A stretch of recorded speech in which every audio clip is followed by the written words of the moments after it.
दोस्तों, स्वागत है आपका आज की कहानी में। आज की कहानी है नई नौकरी। तो आइए सुनते हैं। टाई की नॉट ठीक करते हुए चंदन लगातार घर में सबको आदेश देता जा रहा था। सोफ़ा का कपड़ा कम पड़ गया है, तुम खुद ला कर दे देना। इनके ज़िम्मे कर दिया तो समझो सब काम चौपट, फिर तो कुछ भी नहीं होगा। दरवाजे खिड़कियों का वार्निश आज ज़रूर पूरा हो जाना चाहिए, ध्यान देना इस बात पर। और देखो, प्लम्बर आएगा तो जहाँ जहाँ के नल और पाइप थोड़े से बिगड़े हुए हैं या ख़राब हो तो सब ठीक करवा लेना, ठीक है। श्यामा पीछे खड़ी सामने के आईने में पड़ते चंदन के प्रतिबिंब को देख रही थी। उसे लग रहा था नई नौकरी के साथ चंदन की सारी पर्सनालिटी ही नहीं, बात करने का लहजा तक बदल गया है।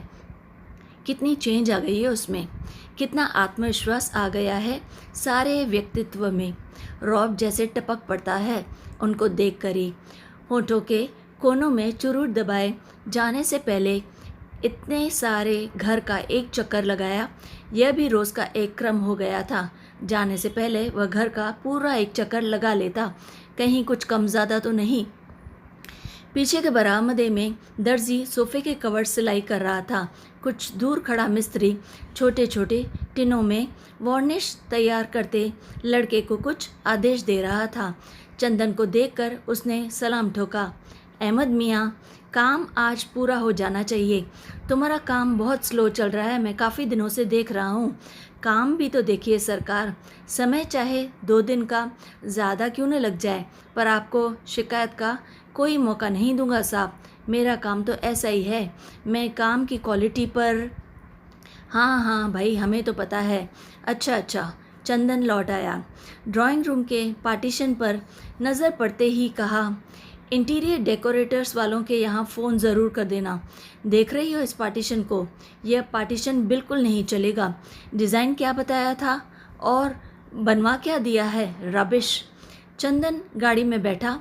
श्यामा पोर्टिको की सबसे निचली सीढ़ी पर खड़ी थी और चंदन को देखे जा रही थी। उसे लगा जाने से पहले एक बार वह फिर सारे आदेशों को दोहराएगा, पर नहीं, आमतौर पर वह यही करता था। गाड़ी स्टार्ट करके खिड़की से ज़रा सा हाथ निकालकर हल्के से हिलाते हुए कहा, अच्छा बाय बाय। तो इसे ख्याल आया, यह तो उसकी आदत थी कि गाड़ी में बैठकर चलने से पहले वह नौकर के सामने बताए हुए सारे काम फिर से दोहरा दिया करती थी। तब चंदन हंसता हुआ कहता था, बस भी करो यार, अब कितनी बार दोहराओगी एक एक बात। तुम इतनी बार कहती हो, इसी से वह गड़बड़ा जाता है, काम होते होते रुक ही जाता है। गाड़ी लाल बजरी की सड़क पर तैरती हुई फाटक से बाहर निकली और दूर होती हुई अदृश्य हो गई। श्यामा को लगा जैसे चंदन उसे पीछे छोड़कर आगे निकल गया है। ऐसा उसे असली जीवन में लग रहा था, बहुत आगे, जैसे वह अकेली रह गई है। 1 महीने पहले वह भी चंदन के साथ ही निकला करती थी। चंदन उसे कॉलेज छोड़ता हुआ ऑफिस जाया करता था, पर अकेलेपन की यह अनुभूति तभी तक रहती जब तक वह पोर्टिको में खड़ी रहती। जैसे ही फ्लैट का दरवाज़ा खोलकर वह भीतर घुसती, लकदक फर्नीचर, शीशों के दरवाजे और पर्दे, मिस्त्रियों की खटपट, नए नए डिस्टेंबर और वार्निश की हल्की सी गंध के बीच न जाने कहाँ डूब जाती और वह सब कुछ भूल जाती।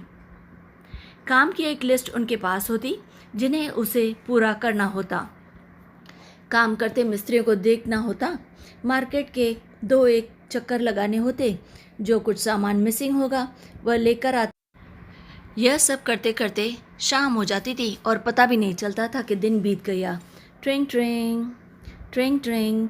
फ़ोन उठाकर उसने नंबर बोला। कौन? मिसेस चैटर्जी? कहिए कहिए, क्या खबर है? मिसेस चैटर्जी शिकायत कर रही थी, कॉलेज छोड़े महीना होने को आया है, एक बार तुमने सूरत तक नहीं दिखाई। Out of site, out of. अरे नहीं, श्यामा ने बात बीच में ही काट दी। उसने थोड़ा सा झुककर कोनी मेज़ पर टिका ली। उल्टे हाथ में पेंसिल लेकर वह फ़ोन का संदेशा लेने के लिए जो पैड रखा था उस पर यों ही आड़ी तिरछी लकीरें खींचने लगी। उसका ध्यान नहीं था कि वह क्या कर रही है। आज लंच के समय आओ ना, साथ बैठकर खाएंगे। तुम्हारे चले जाने के बाद बहुत मिस करते हैं तुम्हें। पूरा डिपार्टमेंट जैसे सूना हो गया है। लंच के समय तो तुम्हें बहुत ही ज़्यादा मिस करते हैं, और एक तुम हो कि जाने के बाद खबर तक नहीं ली। क्या बताऊं, इस नए घर को ठीक कराने के चक्कर में इतनी ज़्यादा व्यस्त रहती हूँ कि उधर आ ही नहीं सकी, बिल्कुल ध्यान नहीं गया।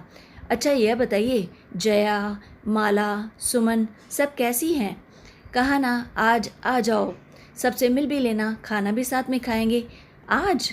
और एक क्षण को मन के भीतरी स्तर पर आज के सारे कामों की लिस्ट तैर सी गई, क्या करना है और क्या नहीं। आज तो संभव नहीं होगा मिसेस चैटर्जी, क्षमा याचना के से स्वर में वह बोली। बस एक सप्ताह और ठहर जाइए, फिर अपने इस नए घर की पार्टी दूंगी आप सबको। देखिए अपनी श्यामा का कमाल कि मैंने कैसे घर सजाया है। देखेंगी तो समझेगी कि 1 महीने तक क्या क्या करती रही मैं। फिर और 2-4 इधर उधर की बातें और हल्की फुल्की सी मजाकें हुई, और श्यामा ने फ़ोन रख दिया। फ़ोन रखने के बाद नए सिरे से इस बात का बोध हुआ कि कॉलेज छोड़े उसे पूरे 28 दिन हो गए। जाना तो दूर, उसे कभी ख्याल भी नहीं आया वहाँ का। वक्त ही कहाँ मिलता था पूरे दिन के भाग दौड़ में। आश्चर्य के साथ साथ उसे थोड़ी सी ग्लानि भी हुई। वह क्यों नहीं गई, कैसे रह सकी वहाँ बिना गए। आज चैटर्जी का फ़ोन नहीं आता तो पता नहीं और भी कितने दिनों तक उसे उधर का ख्याल ही नहीं आता, क्योंकि वह अपने में ही गुम थी। क्या सचमुच वह बड़े अफसर की बीवी बन गई है? उसे मजाक में कसा हुआ सुमन का रिमार्क याद आया, जो उसने मजाक में उनसे कहा था। एकाएक मन हुआ कि अभी चल पड़े, एक बार सबसे मिल ही आए। मना करने के बाद पहुंचकर वह सबको प्लेजेंट सरप्राइज़ देगी और वो सचमुच में खुश हो जाएंगी। उसने रसोई में जाकर 10-12 आलू के पराठे और चाट तैयार करने को कहा।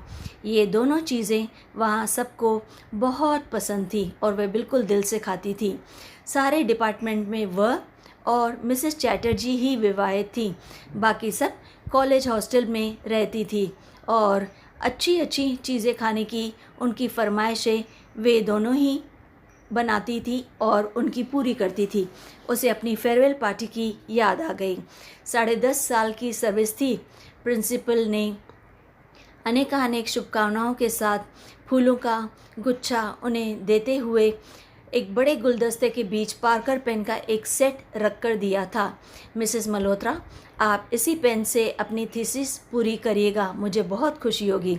जब भी वापस काम करने का मन हो, बिना किसी संकोच के चले आइए। यहाँ आपका हमेशा ही स्वागत है, यहाँ के दरवाजे हमेशा आपके लिए खुले हैं। उसके डिपार्टमेंट की सभी लेक्चरर्स गाड़ी तक छोड़ने आई थी। भाई श्यामा जी, कॉलेज भले ही छोड़ दीजिए, पर लंच के समय खाना लेकर ज़रूर आया जाया कीजिए। तो उसकी नम आँखों में भी हंसी चमक उठी थी। तब उसे चंदन की बात याद हो गई थी। तुम वहाँ पढ़ाने जाती हो या खाने? पूरी बातें बस खाने के बारे में ही होती हैं। फ़ोन पर भी जब तुम लोगों की बातें होती हैं तो खाना ही डिस्कस होता है, क्या लाना है क्या नहीं। उसने केवल उन लोगों से ही नहीं कहा था, बल्कि मन में ही सोचा था कि लंच के समय वह कॉलेज चली ही जाया करेगी।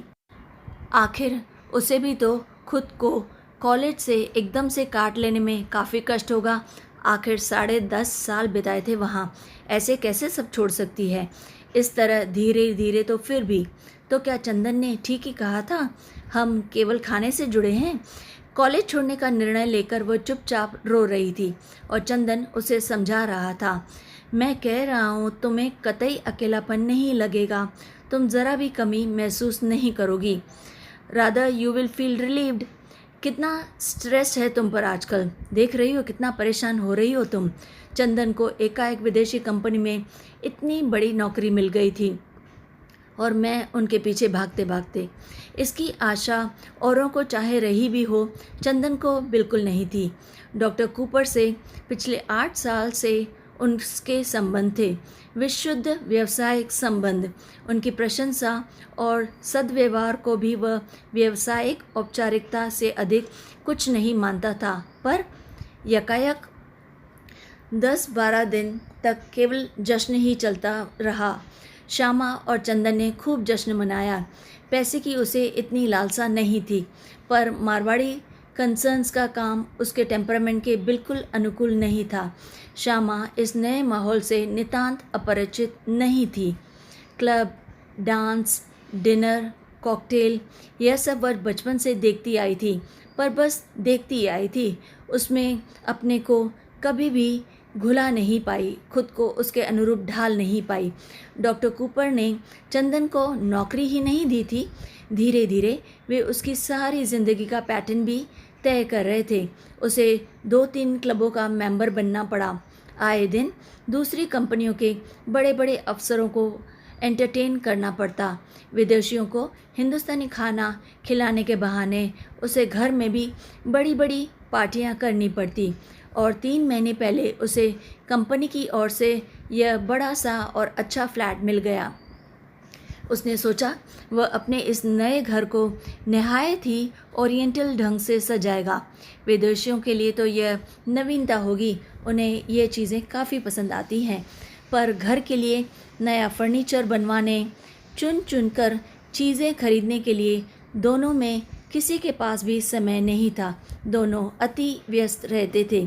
चंदन चाहता था यह काम श्यामा को करना चाहिए, उसकी रुचि बहुत अच्छी थी, यो भी यह काम उसी का था। फिर उसने सुरुचि और सुघड़ता के तो हल्ले भी थे मित्रों के बीच में, पर श्यामा के पास समय ही नहीं रहता। वह भाग भाग कर काम करती, तब भी नहीं पहुंच पाती। सवेरे उठकर वह गुड्डू को तैयार करके स्कूल भेजती, फिर खुद तैयार होती। तैयार होते होते वह नौकर को आदेश देती जाती, सारे दिन का काम समझाती। नाश्ता करते करते वह अपना लेक्चर तैयार करती। तैयार तो क्या करती, बस सूंघ भर लेती, इससे ज़्यादा उसके पास समय ही कहाँ था। फिर 9 बजे चंदन के साथ ही निकल जाती उसी की गाड़ी में। 3 के करीब वह लौटती, थोड़ा आराम करती और फिर शाम की तैयारी। बाहर नहीं जाना होता था तो घर में किसी को आना रहता था। रात 11, साढ़े 11 पर वह सोती तो थक कर चूर हो जाती थी। चंदन को उस समय हल्की सी खुमारी चढ़ी रहती। कहता, डोंट बी सिली, पार्टी में कैसे कोई थक जाता है, और तुम तो ज़्यादा ही थक जाती हो। गाड़ी में बैठ कर जाती हो, खाना पीना, हंसी मजाक, इनमें से भी कहीं थका जाता है क्या? गाड़ी में बिठा कर ले आता हूँ। श्यामा तब केवल सुनी सुनी आंखों से उसे चुपचाप देखती रहती। मन की भीतरी परतों पर हिस्ट्री के वे टॉपिक्स तैरते रहते जो उसे कल पढ़ाने होते और जिन्हें वह जबरन ही दिमाग से बाहर ढकेलने का प्रयास करती। चंदन उसे बताता रहता कि आज डॉक्टर कूपर उससे कितने खुश हैं, कितना इम्प्रेस कर रखा है उसने, और भी काफ़ी सारी बातें।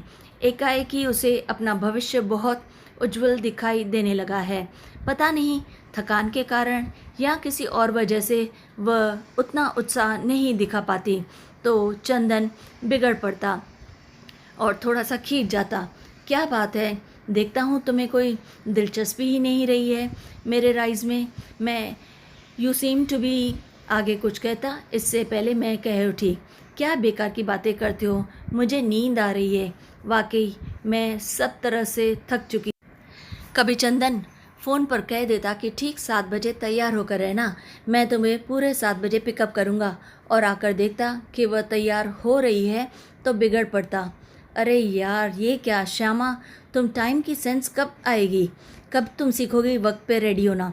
कभी घर पर खाना होता और कोई कसर रह जाती तो रात में बड़े संभल कर कहता, मैं यह नहीं कहता कि तुम खाना बनाओ, लेकिन श्यामा तुम इतना तो कर ही सकती हो, 3 नौकर है तुम्हारे पास, पर ज़रा सा देख भर लिया करो ताकि बाद में मेरा नाम खराब ना हो।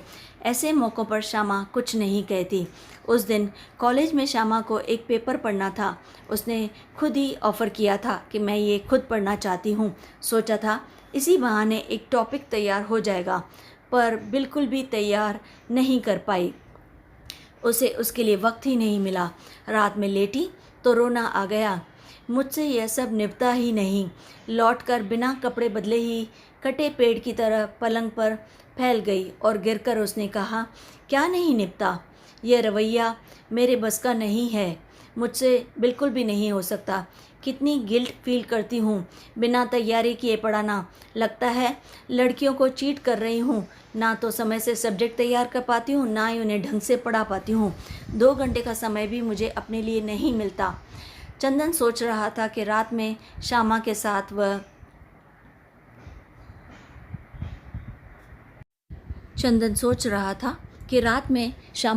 वह एक एक कमरे को अरेंज करने की योजना बनाएगा। कलर स्कीम के लिए उसने जेंसन निकलसन वालों से बात की थी। श्यामा की बात सुनी तो वह चुप रह गया। गुड्डू की रिपोर्ट देखी, हमेशा फर्स्ट आया करता था, इस बार 7th आया है। बगल में लेटकर श्यामा का मूड बहुत ही ख़राब था। श्यामा को बहुत प्यार भरे लहजे में कहा, तो तुम उसे पढ़ाया करो ना। कब पढ़ाया करूं, तुम ही बताओ। वक्त है मेरे पास। शाम को 5 से 7 बजे का जो समय मिलता है उसमें वह खेलने जाता है। तो तुम ही बताओ किस वक्त पढ़ाऊं मैं उसे, और मैं करूं भी क्या। मैं फ्री ही कब होती हूँ। बालों में हाथ फेरते हुए चंदन ने बहुत ही मुलायम स्वर में पूछा, कल मुझे पेपर पढ़ना है। 15 दिन पहले टॉपिक मिला था, एक लाइन भी नहीं तैयार कर पाई, ना ही कुछ उसके बारे में लिखा है। अब कोई झूठा बहाना ही तो बनाना पड़ेगा। आखिर मैं क्या करूं? मैं पहुंच ही नहीं पा रही हूं हर तरफ। चंदन की उंगलियां बालों पर से उतरकर गालों पर फिसलने लगी। 10 साल पूरे हुए। 6-8 महीने में अगर मैंने अपनी थीसिस सबमिट कर दी होती तो मेरा सिलेक्शन अच्छे से ग्रेड में आना निश्चित ही था, पर ऐसी हालत रही तो।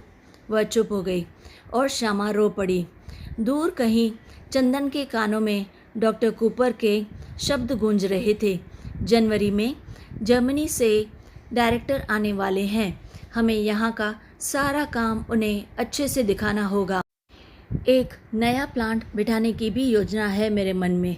उसके लिए भी कुछ रिस्पॉन्सिबल लोगों की ज़रूरत होगी। मैं सोच रहा हूँ कि क्या करूँ। सम स्मार्ट यंग मैन, उनकी ज़रूरत पड़ेगी। बिजनेस में सोशल कॉन्टैक्ट्स पे करते हैं। You will have to be very social. सबसे बना कर रखो ताकि तुम ज़्यादा आगे बढ़ सको।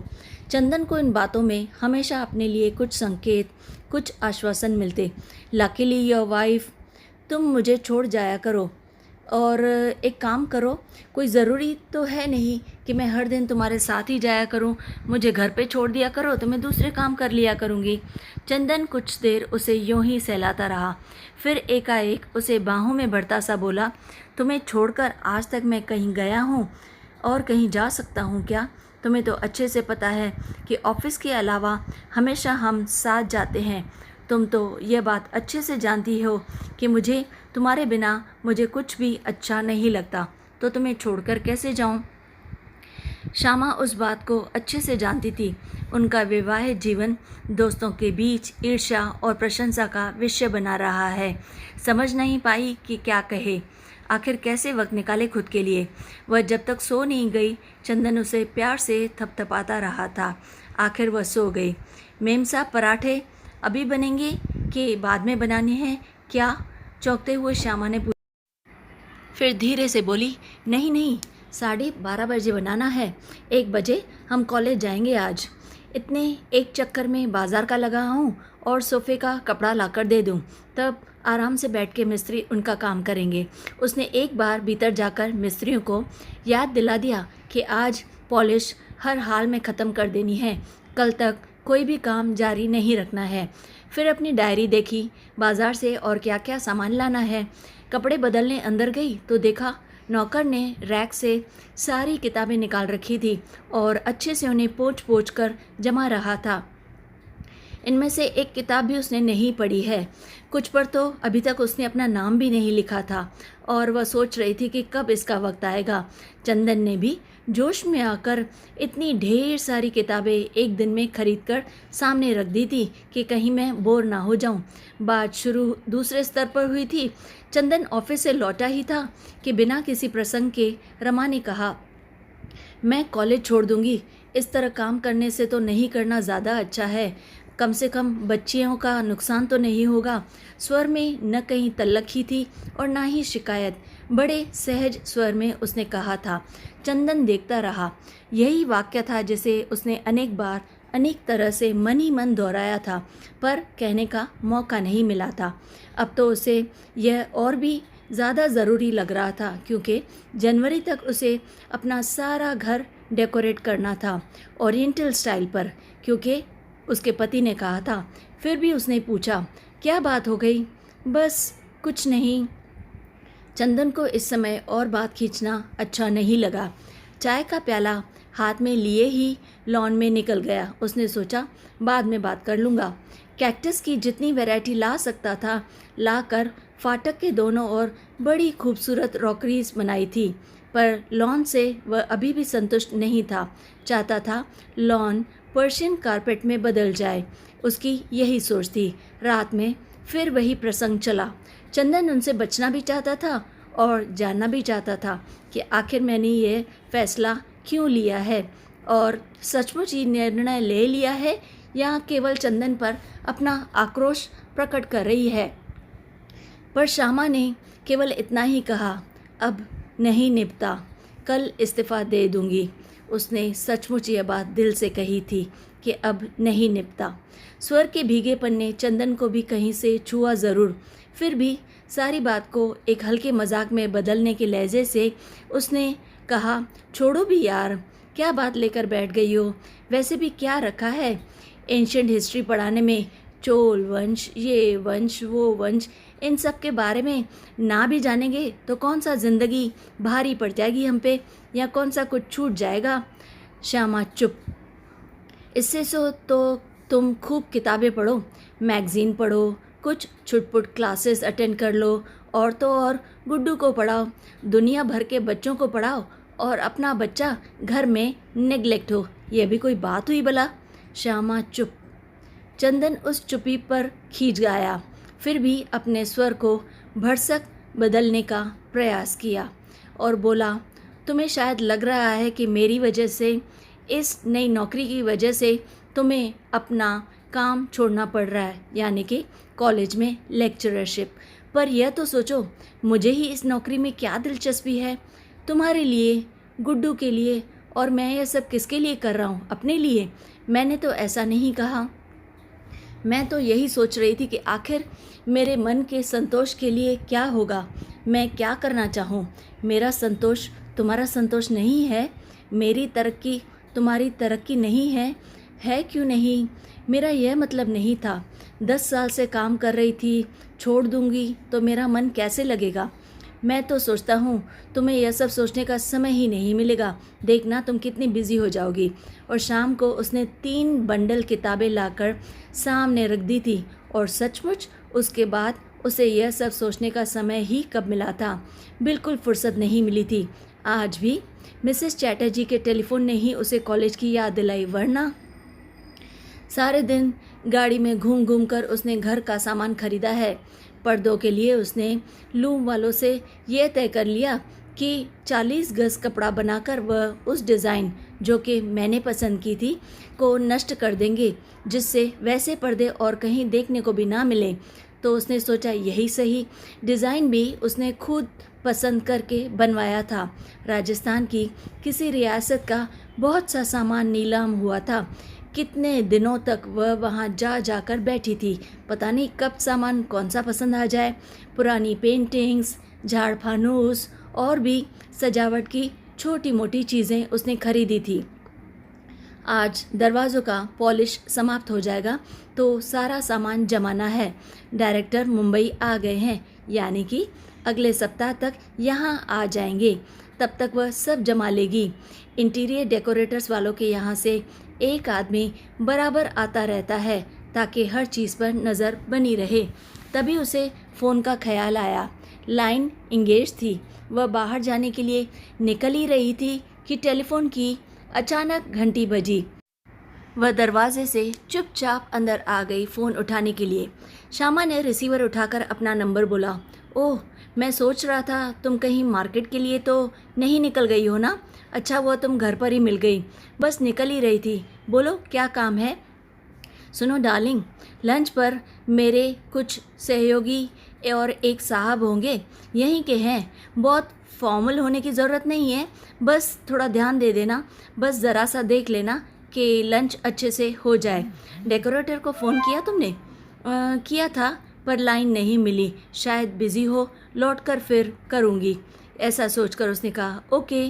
खट कहकर उसके पति ने फ़ोन रख दिया। रसोई में जाकर श्यामा ने कहा कि थोड़ी सब्जियां उबालकर इन उबले हुए आलूओं में मिला दो। पराठे नहीं बनेंगे, वेजिटेबल कटलेट बना देना। फिर उसने फ्रिज खोलकर देखा कि और क्या क्या चीज़ें बन सकती थी। सब कुछ था। जब वह कॉलेज जाती थी तो चंदन का लंच ऑफिस जाता था, पर आजकल वह लंच के लिए घर ही आता है। 1 तारीख, हाँ आज 1 तारीख है। लंच के लिए चंदन आया और मेरे सामने आकर बैठ गया। जब भी वह घर आता एक बार सारे घर का चक्कर लगाता, इस नई साज सज्जा को हर एंगल से देखता और उसके चेहरे पर एक संतोषमय गर्वयुक्त उल्लास चमकने लगता। वह अपनी चॉइस से काफ़ी खुश था। कभी कभी इसी उल्लास में श्यामा को बाह में भरता हुआ कहता, यू आर रियली वंडरफुल। यूँ खुले में चूमने की मर्यादा वह तोड़ नहीं पाया था, इसलिए केवल तारीफ़ ही कर देता था। उसी से केवल उसे दबाकर छोड़ देता। पूरा चक्कर लगाकर बोला, I think everything is in tune. सब कुछ एकदम सही नमूने से हो रहा है। क्यों? कलफ लगा नैपकिन फड़फड़ाता हुआ उसकी गोद में फैल गया। अब कोई आए तो मुझे चिंता नहीं। 5 तारीख को डायरेक्टर आ रहे हैं, याद है ना तुम्हें? उनके लिए काफ़ी सारी तैयारियां करनी है। मैं इस बार एक बड़ी पार्टी घर पर ही करूँगा। श्यामा खाती भी जा रही थी और उसकी प्लेट का ध्यान भी रख रही थी। जो चीज़ उसकी प्लेट पर ख़त्म हो जाती वह चुपचाप रख देती। ऐसा वह हर रोज़ करती थी। बस यार, वह रोब पटकना है कि डायरेक्टर की नज़रों में जम जाऊं। एक बार ये लोग इम्प्रेस हो जाएं तो रास्ता बिल्कुल साफ। फिर मुझे मेरी तरक्की से कोई नहीं रोक सकता। डॉक्टर कूपर तो जब भी कोई मौका आएगा मेरे फेवर में ही राय देंगे। श्यामा चंदन के बच्चों जैसे पुलक में आवेश पर मंद मंद मुस्कुराती रही। मेम साहब, आपका फ़ोन है। किसका है? बोलो, बाद में करें। मेम साहब इस समय लंच ले रही हैं, ऐसा उसने कहा। चंदन इस समय श्यामा को खुद से दूर नहीं भेजना चाहता था। वह सारी बातें सुनना चाहता था जो आज उसके और कूपर के बीच हुई थी। कितने स्पष्ट थे सारे संकेत। फिर भी वह अपने अनुमानों का श्यामा से समर्थन करा लेना चाहता था। कॉलेज से मिसेस चैटर्जी का है। बैरा लौटने लगा। अरे ठहरो। और श्यामा एकदम से उठ खड़ी हुई। बातें शुरू हुई तो वह तो भूल ही गई कि कोई उसका खाने पर भी इंतज़ार कर रहा है और चंदन खाने की मेज़ पर बैठा है। वह खाना बीच में ही छोड़कर आई है। अरे डार्लिंग, आओ ना। तुम औरतों का भी बस एक बार चरखा चल जाए तो ख़त्म ही नहीं होता। श्यामा लौट ही रही थी कि चरखा क्या, कोई इतने अपनेपन से बुलाए तो मैं ठीक से बात भी ना करूं। वह बोलने लगी, यह भी कोई बात हुई भला? ऐसा कहते हुए वह वापस आने लगी। अच्छा, अब अपना खाना ख़त्म करो, जल्दी आ जाओ वरना खाना ठंडा हो जाएगा। तुम्हारा हो गया तो तुम उठो ना। नो, ये कैसे हो सकता है भला? खाने के बाद कॉफ़ी लेकर इजी चेयर पर आराम से आकर चंदन सिगरेट सुलगा ली और गोल गोल छल्लों के रूप में धुआं छोड़ता हुआ वहीं बैठा रहा। फिर रोज़ की तरह 5 मिनट के लिए आंखें मूंद ली। वह हर रोज़ यही करता था। श्यामा अखबार पलटने लगी। अब चलें? झटके से चंदन उठ खड़ा हुआ। कोट उठाया तो तनख्वाह की याद आई। उसने भीतर की जेब से नोट के 2 बड़े बड़े बंडल निकाले, एक बड़ा और एक छोटा। अरे यह क्या, तनख्वाह ले आए हो मेरे लिए? आज क्या 1 तारीख हो गई?